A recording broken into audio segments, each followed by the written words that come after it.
muqdishay godoon baa tii ogolaa colaadeede kuwa geystay aafadani waa gabaanadaadiye gosha kuwad ku haysa ku dhigay galangal hoogeede ha gumoobin guulahay ayaan garabsanaynaaye shisheeyaha kuwa gacalle huginiga siinayo al-shabaab haddaan gacan la siino la wada gooyo goobtay istaagaan haddii lagu garaacayo guriyay degaaniyo haddii gamaa loo diido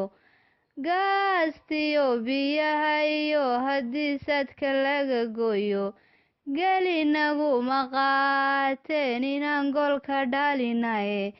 dadkayga oon go-aan mida lahayn guula heli maayo goortaynu kala googone gobolba geesaaday qabiil weliba caalan gaara uu gudka sare saaray ee ay midnimadii gudha dadku soo galaye go-aan mida haddaan leenahoon geesu wada jeedno gumaystuhu ma haysteen dhammaan gobolladeeniye